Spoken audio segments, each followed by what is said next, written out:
so much for watching. I am Vayu sir and I welcome you all in today's class. The finest and the easiest way to learn the concepts of physics very clearly.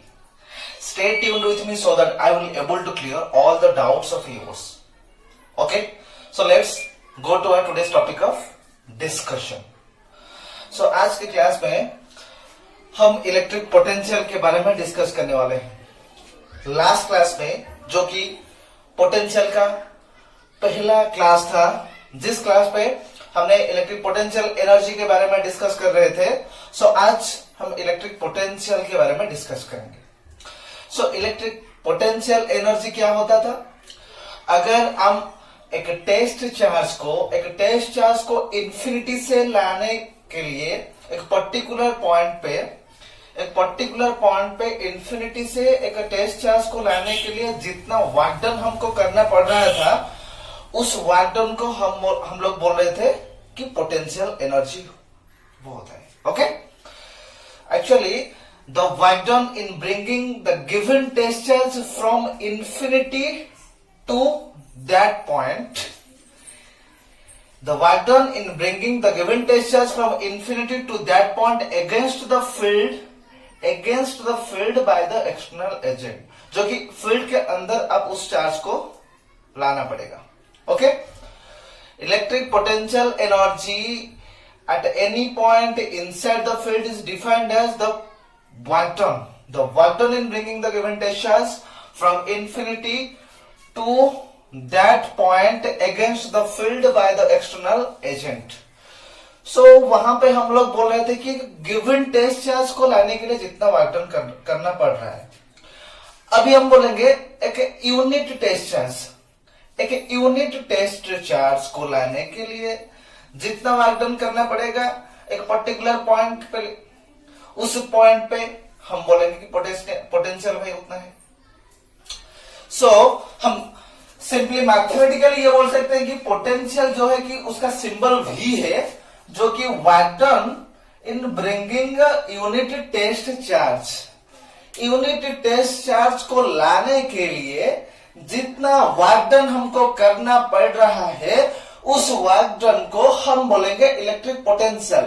अच्छे से समझ लो, What is the difference between potential energy and potential? एक given test charge को लाने के लिए जितना work done करना पड़ रहा है, पर एक यूनिट टेस्ट चार्ज को लाने के लिए जितना वर्क डन करना पड़ रहा है, उसी वर्क डन को हम बोलेंगे पोटेंशियल। एक पर्टिकुलर पॉइंट पे, फील्ड के अंदर एक पर्टिकुलर पॉइंट पे आप बोलेंगे पोटेंशियल क्या है कि the work done in bringing the given unit test charge against the field by the external agent। ठीक है, सो डेफिनेशन हो गया। डेफिनेशन और एक बार बोल रहा हूं कि द वर्क डन, पहले आप ये बोलिए कि the potential at any point. Suppose यहाँ पे आपका सोर्स चार्ज है, सो आप चाह रहे हो कि उसका फील्ड 0 से इंफिनिटी तक है। आप चाह रहे हो कि इस पॉइंट पे पोटेंशियल कितना है। सो एक यूनिट टेस्ट चार्ज को इंफिनिटी से इस पॉइंट पे लाने के लिए जितना वर्क डन करना पड़ेगा, उसी वर्क डन को हम बोलेंगे कि इस पॉइंट पे पोटेंशियल है वो। Okay, each point inside the field has intensity as well as potential. तो पोटेंशियल समझ में आ गया। और एक क्वालिटेटिव डेफिनेशन हम बोलेंगे कि क्या होगा। Actually, potential is a physical quantity which determines the direction of a flow of charge. What does it mean? It means all of you know that water always flows from higher level to lower level. Okay? Water हमेशा higher level से lower level के तरफ flow करता है। Okay? और एक बात क्या है, हीट हमेशा हायर टेम्परेचर से लोअर टेम्परेचर के लिए तरफ फ्लो करता है।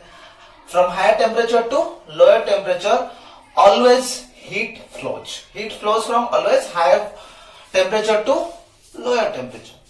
उस हिसाब से charge always flows from higher potential to lower potential. Okay, मान लो कि इस पॉइंट पे आपका पोटेंशियल 10 वोल्ट है। यहां पे आपका देखो, इस पॉइंट पे 10 वोल्ट है और इस पॉइंट पे आपका 8 वोल्ट है। सो यहां से आप ये बोलेंगे कि ये चार्ज जो है 10 वोल्ट से 8 वोल्ट के तरफ फ्लो होगा। सो वो जो डायरेक्शन होता है किस तरफ फ्लो होगा, 8 वोल्ट से 10 वोल्ट के तरफ क्यों नहीं फ्लो होगा, 10 वोल्ट से 8 वोल्ट तक क्यों फ्लो करेगा? क्योंकि हमेशा हायर पोटेंशियल से लोअर पोटेंशियल के तरफ चार्ज फ्लो करता है। It's clear? Charge will always flow from higher potential to lower potential. So उस हिसाब से पोटेंशियल का डेफिनेशन हम ये बोल सकते हैं कि it is a physical quantity which determines the direction of flow of charge. Charge किस डायरेक्शन पे फ्लो करेगा वो डिटरमाइन करेगा potential, electric potential will determine. It's clear? So definition हो गया। इक्वेशन क्या होगा, V equal to W by Q. और W कितना है, W हमको पता है, W होता है beta source charge into test charge divided by R, और यहां पे एक यूनिट टेस्ट चार्ज है। सो फाइनल कितना आ जाएगा, V equal to beta capital Q divided by R, जो कि पोटेंशियल का फाइनल एक्सप्रेशन। It's clear? ये पोटेंशियल का एक्सप्रेशन है। इस एक्सप्रेशन को हम डिराइव करेंगे। कैसे हम डिराइव करेंगे, उससे पहले डेफिनेशन और इक्वेशन के बारे में हम लोग को समझ में आ गया। डेफिनेशन और इक्वेशन के बाद हम एसआई यूनिट लिखेंगे, सीजीएस यूनिट लिखेंगे, उसके बाद उसका डायमेंशंस लिखेंगे, राइट? सो एसआई यूनिट क्या होगा, V का फॉर्मूला है work done by test charge, work done by test charge. So SI unit क्या होगा, एसआई यूनिट पोटेंशियल का एसआई यूनिट क्या होगा, वर्क डन का एसआई यूनिट क्या है, जूल, हमको पता है, राइट? जूल है वर्क डन का यूनिट। और Q यहाँ पे क्या है, चार्ज है। सो Q है चार्ज, अगर तो चार्ज का एसआई यूनिट क्या है, कूलम। सो जूल पर कूलम हम बोल सकते हैं, जूल पर कूलम। उसके बाद सीजीएस यूनिट क्या होगा, सीजीएस यूनिट, वार्क का सीजीएस यूनिट आपको पता है या नहीं? वार्क का सीजीएस यूनिट ऑर्ग है, ERG ऑर्ग, वार्क का सीजीएस यूनिट ऑर्ग है। और चार्ज का सीजीएस यूनिट आप स्टार्ट कूलम ले सकते हो, और क्या आप कूलम भी ले सकते हो। अगर मैं ES यूनिट लूंगा, क्योंकि सीजीएस के अंडर दो तरह का यूनिट आता है, एक ESU और एक EMU, इलेक्ट्रोस्टैटिक यूनिट, और एक इलेक्ट्रोमैग्नेटिक यूनिट, राइट? सो इलेक्ट्रोस्टैटिक यूनिट क्या होगा, ES यूनिट। सीजीएस पे ES यूनिट क्या होगा, ऑर्ग पर स्टार्ट कूलम। क्या होगा, ऑर्ग पर स्टार्ट कूलम। वार्क का हो गया ऑर्ग, चार्ज का हो गया स्टार्ट कूलम ESU में। और EMU पे आप बोलेंगे तो वार्क का हो गया ऑर्ग डिवाइडेड बाय और क्यू का क्या है, EMU पे आप कूलम। सो ऑर्ग पर आप कूलम। डेफिनेशन पहले था, उसके बाद ये हो गया आपका equation. Next SI unit, CGS unit हो गया। डायमेंशंस क्या होगा, डायमेंशंस क्या होगा, नेक्स्ट हम देखेंगे कि डायमेंशंस, पोटेंशियल का डायमेंशनल फॉर्मूला क्या होगा। V इक्वल टू हमको पता है W बाई क्यू, यही है मेन फॉर्मूला। इस फॉर्मूला को बेस करके हम सब कुछ सॉल्व करने वाले हैं। प्रॉब्लम्स भी जो भी आएगा वो भी इस फॉर्मूला के बेस करके हम सॉल्व करेंगे। ओके, सो ऐसा यूनिट सीजीएस डायमेंशंस क्या होगा, V जो कि पोटेंशियल है उसका डायमेंशन क्या होगा, वार्क का डायमेंशन, W का डायमेंशन डिवाइडेड बाई Q का डायमेंशन।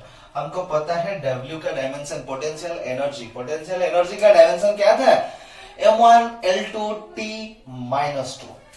सो M1L2T minus 2, W का डायमेंशंस हो गया। क्यू जो कि चार्ज है, चार्ज का डायमेंशन 8 आप लोगों को पता है। सो ए ऊपर चला जाएगा तो -1 हो जाएगा, टी यहाँ पे नीचे है वो भी ऊपर चला जाएगा तो -1 होगा, तो टी -2 है और एक -1 हो गया, सो टी -3 हो गया।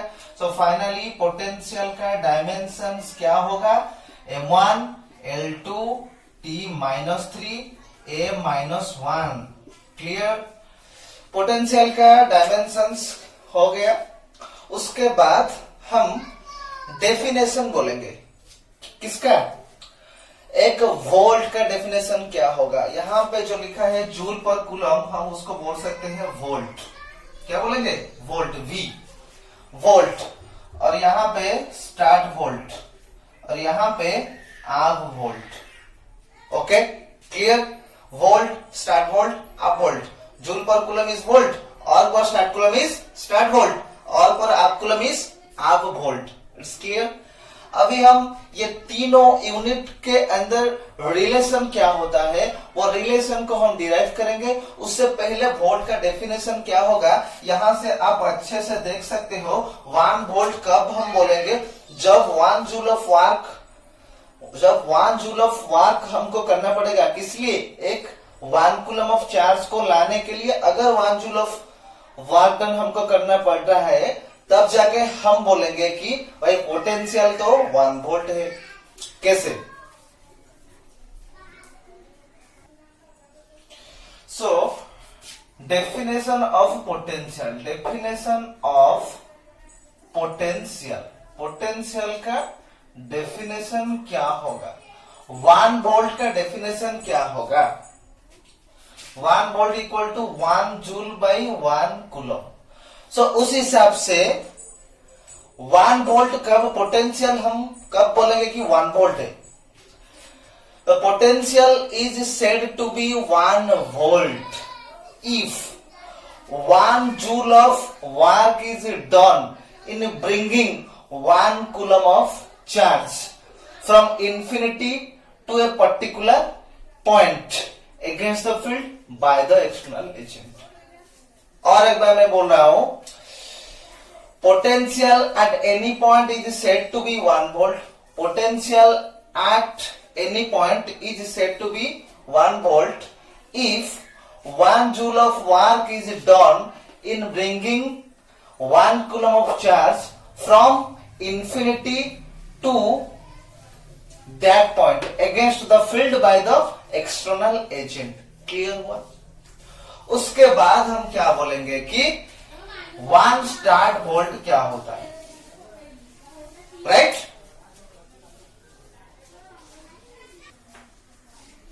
सो 1 स्टार्ट वोल्ट क्या होता है कि 1 erg divided by 1 stat coulomb. So potential at any point is said to be 1 start volt if 1 erg work is done, if 1 arc work is done in bringing 1 start coulomb of charge from infinity to that point against the field by the external agent। okay, उस हिसाब से 1 आप volt क्या होगा, 1 आप volt equal to 1 arc by 1 आप coulomb. सो 1 आप volt क्या होगा, potential at any point is said to be 1 volt if 1 arc work is done in bringing 1 coulomb of charge from infinity to that point against the field by the external agent। okay, so volt, 1 start volt, 1 up volt, ये तीनों का definition आप लोगों को clear आ गया, समझ में clearly आप लोगों का समझ में आ गया नहीं। ओके, सो नेक्स्ट हम ये तीनों के अंदर रिलेशन क्या होगा वो हम डिराइव करेंगे। ओके, रिलेशन क्या होगा, सो 1 वोल्ट हमको पता है कि 1 joule by 1 coulomb, then 1 joule is how much erg, 1 joule is 10 to the power 7 arc, 1 joule equal to 10 to the power 7 arc, और 1 coulomb is how much start coulomb, 1 coulomb is 3 into 10 to the power 9 start coulomb. Okay, इसको थोड़ा सा manipulate करेंगे तो क्या आ जाएगा आपके पास 1/300 org पर स्टार्ट कूलम। पर ऑर्ग पर स्टार्ट कूलम क्या है? ऑर्ग पर stat coulomb is stat volt. So 1 volt हम लोग के पास कितना आ गया? 1/300 स्टार्ट वोल्ट। ओके, नेक्स्ट ये वोल्ट और स्टार्ट वोल्ट के अंदर रिलेशन आ गया। उसके बाद वोल्ट और अब वोल्ट के अंदर रिलेशन हम लिखेंगे, वही और एक बार लिखेंगे 1 joule by 1 coulomb. 1 volt equal to 1 joule by 1 coulomb. अभी क्या करेंगे, वही जूल से और कन्वर्ट करेंगे। 10 to the power 1 joule is 10 to the power 7 और divided by 1 coulomb is how much ab coulomb. 1 coulomb equal to how much ab coulomb? 1 coulomb equal to 1/10 ab coulomb. Okay, 1/10 जो है 10 अगर ऊपर चला जाएगा तो पावर कितना आ जाएगा? 10 to the power 8 ऑर्ग पर आप कूलम। ऑर्ग पर आप कूलम इज आप volt. So 10 to the power 8 ab volt. So clear हो गया। फाइनली हमारे पास 1 volt equal to 1/300 stat volt. उसी 1 volt is equal to 10 to the power 8 ab volt, right? So 1 volt equal to 1/300 stat volt, 10 to the power 8 ab volt. So यहां से हम क्या लिख सकते हैं कि 1 start volt equal to 300 volt, that equal to how much? That equal to 3 into 10 to the power, that equal to कितना आ जाएगा? 3 into 10 to the power 10 ab volt. Clear to all of you? यहाँ पे अच्छे से देख लो, अच्छे से यहां पे देख लो। So out of this which is bigger? सबसे ज्यादा कौन है? Statvolt. Which is the smallest number? Smallest unit is आप वोल्ट। सो यहां से हम ये लिख सकते हैं कि 1 start volt is greater than 1 volt is greater than 1 आप वोल्ट। हो गया। अगर आप लोगों को पूछा गया कि what is the relationship among statvolt and abvolt, you will have to write this one, right? Okay, if आप लोगों को पूछा गया कि भाई 1 volt is how much statvolt, so आप ऐसे डिराइव करोगे। 1 volt is how much abvolt, so आप ऐसे डिराइव करेंगे। अगर आप लोगों को पूछा गया, और एक बार मैं बोल रहा हूं कि derive the relationship among volt, stat volt and आप वोल्ट, ये रिलेशन आपको डिराइव करना है। क्लियर हो गया आप लोगों को? क्लियरली समझ में आ गया? अभी हम क्या करेंगे कि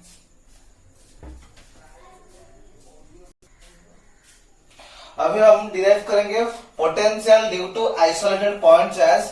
ये आपका 3 to 5 मार्क्स का क्वेश्चन आ सकता है काउंसिल पर, राइट? सो 3 to 5 मार्क्स का क्वेश्चन आ सकता है। So you will have to derive the potential due to isolated point charge. इससे पहले लेक्चर में हमने डिराइव किए थे कि potential energy due to isolated point charge, ये है potential due to isolated point charge. सो आपके पास यहाँ पे एक सोर्स चार्ज है, उसका फील्ड 0 to इंफिनिटी तक है। हम क्या कर रहे हैं कि एक यूनिट टेस्ट चार्ज को हम ला रहे हैं। सपोज वो अभी बी पॉइंट पे है, ओके? सो बी पॉइंट पे अगर है, जो कि सोर्स चार्ज है, मतलब सोर्स चार्ज जहां पे है वो ए पॉइंट पे है। सो डिस्टेंस कितना है? एक्स डिस्टेंस पर अभी टेस्ट चार्ज है, इंफिनिटी से वो आ रहा था, ओके? सो इस पॉइंट पे ये सोर्स चार्ज, इस पॉइंट पे ये टेस्ट चार्ज के ऊपर राइट के तरफ फोर्स अप्लाई करेगा, ओके? इलेक्ट्रोस्टैटिक फोर्स अप्लाई करेगा। और थोड़ी देर बाद मैं इस चार्ज को लेफ्ट के तरफ डिस्प्लेस कर रहा हूं। dx मेरा डिस्प्लेसमेंट सपोज सी पॉइंट पे मेरा डिस्प्लेसमेंट है, बी से सी पॉइंट तक मेरा डिस्प्लेसमेंट कितना है, dx। ओके, सो यहां पे फोर्स और डिस्प्लेसमेंट पे के बीच में एंगल कितना है, 180 डिग्री, जो कि मैंने लास्ट क्लास में अच्छे से समझाया था। सो अभी हमको क्या पता करना है कि अगर यहां पे एक पी पॉइंट पे आप फाइनली टेस्ट चार्ज रखना चाह रहे हो, तो इस पॉइंट पे पोटेंशियल कितना होगा, इस पी पॉइंट पे पोटेंशियल कितना होगा, जो कि सोर्स चार्ज से आर डिस्टेंस पर है।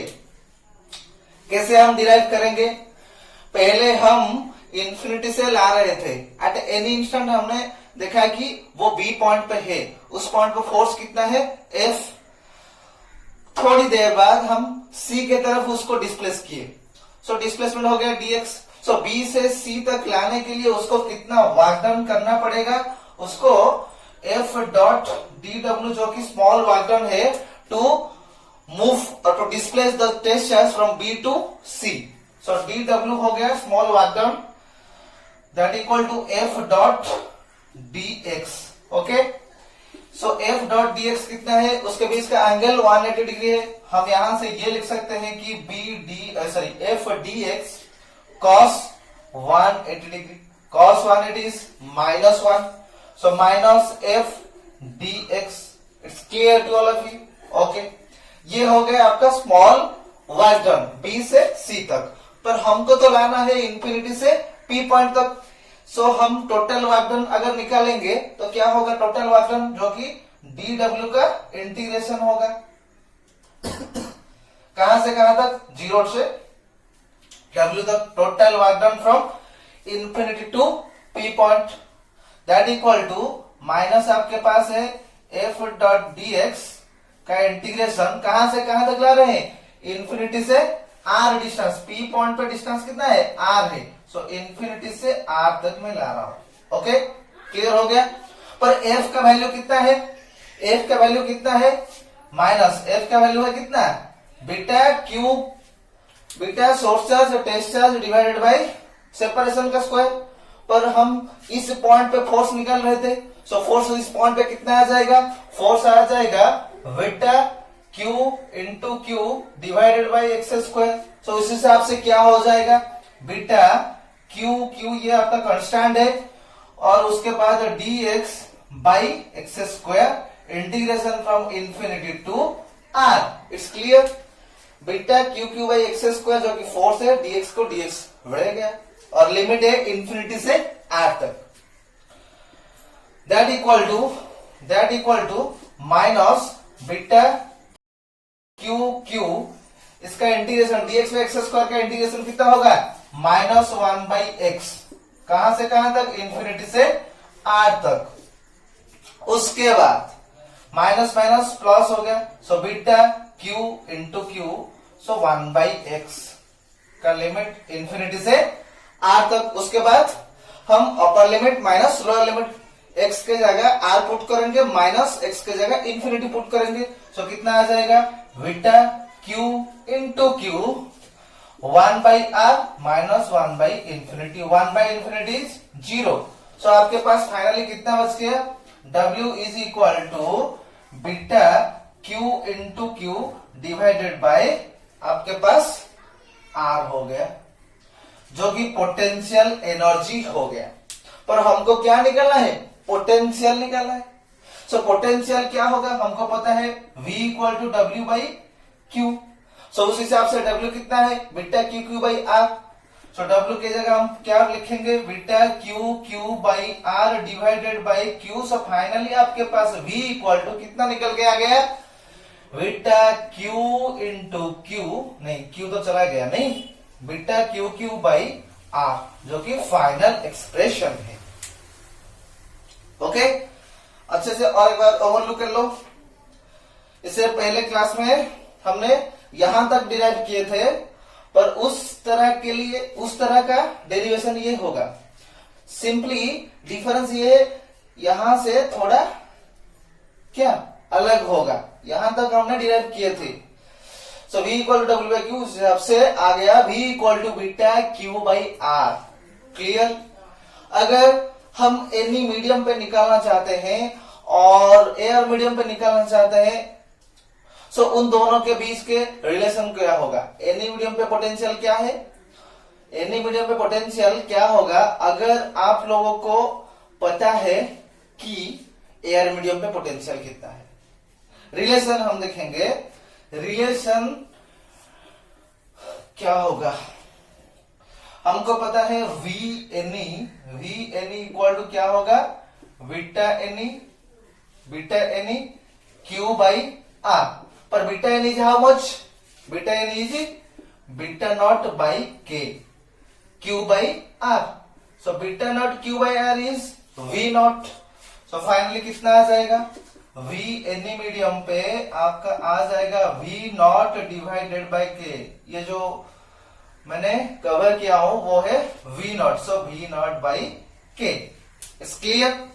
It's clear to all of you? Okay, thank you very much. So यहां तक क्लियर हो गया। सो अभी हम क्या करेंगे, यहां तक आप डेरिवेशन करेंगे तो 3 to 5 मार्क्स आप ला सकते हो। अभी थोड़े स्पेशल नोट्स देखेंगे। स्पेशल नोट्स क्या आएगा इसके अंदर?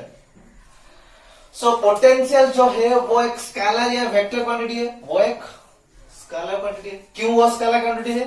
क्योंकि पोटेंशियल वर्क डन के ऊपर डिपेंड करता है, W बाई क्यू ना। सो अगर वर्क डन और जो पोटेंशियल एनर्जी जो है W, वो अगर स्केलर क्वांटिटी है तो पोटेंशियल स्केलर क्वांटिटी होगा। सो फर्स्ट पॉइंट हम ये लिखेंगे कि it is a scalar quantity. Potential it is ए कौन? क्या होगा? Scalar quantity. Scalar quantity. Potential will be scalar quantity. Okay, next, ये टेस्ट चार्ज के ऊपर डिपेंड करता है या नहीं? फाइनल एक्सप्रेशन आ गया बीटा क्यू बाई आर। सो यहां इस एक्सप्रेशन के अंदर आपका टेस्ट चार्ज है नहीं। सो क्या है? सोर्स चार्ज है। So it is independent of test charge. It is independent of test charge, but किसके ऊपर डिपेंड करता है? Source charge. But depends on source charge. Okay, next क्या होगा? इसके वैल्यू, अगर सोर्स चार्ज पॉजिटिव है तो पोटेंशियल क्या होगा? पॉजिटिव होगा। सो it is positive for positive charge. Positive charge के लिए वो पॉजिटिव होगा। अगर सोर्स चार्ज नेगेटिव है तो पोटेंशियल नेगेटिव आ जाएगा। सो it is positive for positive charge and negative for negative charge. So potential positive कब होगा? जब ये सोर्स चार्ज पॉजिटिव होगा। पोटेंशियल नेगेटिव कब होगा? जब सोर्स चार्ज नेगेटिव होगा। उसके बाद अगर आपके पास एक अट्रैक्टिव और रिपल्सिव दोनों सपोज फील्ड है। सपोज फर्स्ट केस में बोलूंगा कि अगर रिपल्सिव फील्ड है, क्या है? रिपल्सिव फील्ड मतलब सोर्स चार्ज और टेस्ट चार्ज दोनों सिमिलर टाइप का चार्ज है, मतलब पॉजिटिव और पॉजिटिव चार्ज है। अगर आपके पास रिपल्सिव फील्ड है तो पोटेंशियल पॉजिटिव होगा या नेगेटिव होगा? अगर रिपल्सिव फील्ड है तो पोटेंशियल पॉजिटिव होगा। कैसे? रिपल्सिव मतलब टेस्ट चार्ज तो हमेशा पॉजिटिव होता है, राइट? पर सोर्स चार्ज पॉजिटिव होगा तब जाकर वो रिपल्सिव होगा, राइट? सोर्स चार्ज और टेस्ट चार्ज दोनों अगर सिमिलर टाइप का नेचर है तो वहां पे आप ये बोल सकते हो कि वो रिपल्सिव फील्ड है।